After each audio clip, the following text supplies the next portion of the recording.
আসসালামু আলাইকুম। আমরা কম্পিউটার বা ল্যাপটপে কোনো কিছু ডাউনলোড করলে সেই ডাউনলোড করা ফাইলটি অটোমেটিক্যালি একটি ড্রাইভে সেভ হয়ে যায়।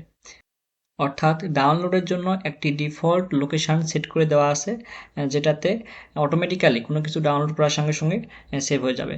তো আজকের ভিডিওতে আমরা দেখব কিভাবে আমরা সেই ডিফল্ট লোকেশনটা চেঞ্জ করব। যারা এই সম্পর্কে জানেন তারা তো জানেনই, কিন্তু যারা জানেন না তাদের জন্য ভিডিওটি তৈরি। তো তার জন্য সবার আগে আমাদের স্টার্ট মেনুতে ক্লিক করতে হবে। ক্লিক করার পরে সেটিংয়ে ক্লিক করব।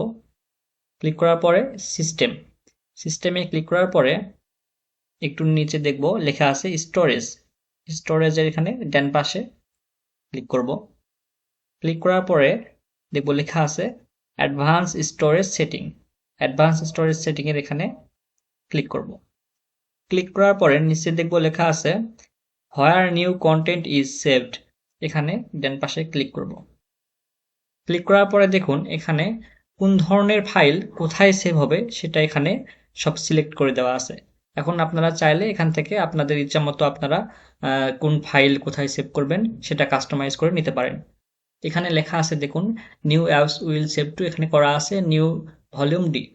আমি এটা এখন চেঞ্জ করে নিতে পারি। আমার যেহেতু দুইটা ড্রাইভ, আমি এখানে এসআরসি এখানে চেঞ্জ করে নিলাম। চেঞ্জ করার পরে অ্যাপ্লাই ক্লিক করব। করার সঙ্গে সঙ্গে এখন যে নিউ অ্যাপস আমরা যদি কোনো অ্যাপস ডাউনলোড করি সেগুলো এখন এসআরসিতে সেভ হয়ে যাবে।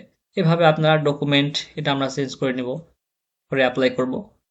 দেন আমাদের যেগুলো ডকুমেন্ট আমরা ডাউনলোড করব সেগুলো এখন যে আমি ফোল্ডারটা সিলেক্ট করে দিলাম সেখানে সেভ হয়ে যাবে। তো এভাবে আপনারা আপনাদের ইচ্ছামতো ডিফল্ট যে ডাউনলোড লোকেশন সেই লোকেশনটা চেঞ্জ করে নিতে পারেন। আজকের ভিডিও এই পর্যন্তই। ধন্যবাদ সবাইকে।